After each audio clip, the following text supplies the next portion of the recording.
आपने कभी नोटिस किया है, जैसे ही यूनियन बजट नजदीक आते हैं, कुछ ऐसे वर्ड्स होते हैं जो हमेशा ट्रेंड करना शुरू करते हैं, जैसे जीडीपी, इन्फ्लेशन, इनकम टैक्स। इन्हीं में से एक वर्ड होता है कैपिटल गेन्स टैक्स। इस वीडियो में हम आपको बताएंगे कि कैपिटल गेन्स टैक्स क्या होते हैं। लेकिन आगे बढ़ने से पहले subscribe to Kotak securities YouTube channel and hit the bell icon. Capital gains tax एक ऐसे टैक्स होते हैं जो आपको देने पड़ते हैं जब आप किसी वैल्यूएबल चीज को बेचते हैं जिसका प्राइस समय के साथ साथ बढ़ता गया है, जैसे कि स्टॉक्स, रियल एस्टेट, गोल्ड या फिर कोई और महंगे आइटम्स। अब कैपिटल गेन्स दो तरह के होते हैं।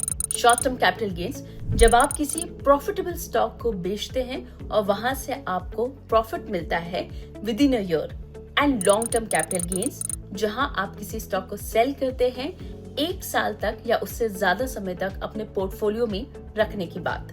लास्ट ईयर के बजट अनाउंसमेंट के हिसाब से यू पे a flat 20% STCG on your profits.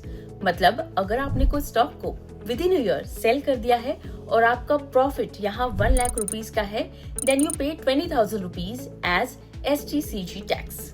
LTCG की अगर बात करें तो आपको 12.5% का टैक्स देना होगा on profits above 1.25 lakhs.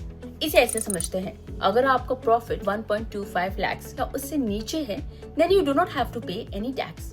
But say for example आपने 1.5 लाख रुपीस का प्रॉफिट बना लिया। In this case you pay the LTCG tax on remaining 25,000, that is rupees 3,125.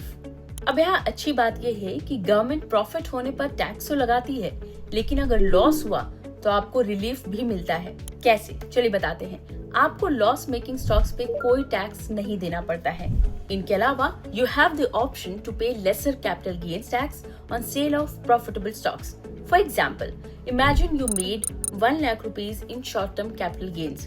Now, ideally, you would have to pay 20% capital gains tax, that is rupees 20,000. But मान लीजिए कि you also have 60,000 rupees in unrealized losses. तो इस case में when you sell that stock, you reduce your net STCG to 40,000 rupees. This means you only have to pay 20% of rupees 40,000, that is 8,000 rupees as tax. लेकिन यहाँ ये बात जरूर याद रखें, you can only offset your long-term capital gains with long-term capital losses, but you can offset your short-term capital gains with both short and long-term capital losses. अब एक interesting बात, इंडिया में तो there is a no law against tax loss harvesting, लेकिन US में if you sell a security at a loss just to harvest taxes and then buy the stocks back within a month, it's considered a wash sell. और ऐसे case में आप कोई tax benefit claim नहीं कर सकते हैं। I hope you learned something from this video. If you want to keep them coming, make sure to follow Kotak Securities YouTube channel and hit the bell icon. Thank you for stopping by. I'm your host, Indu Chaudhary. Investments in securities market are subject to market risks. Read all the related documents carefully before investing.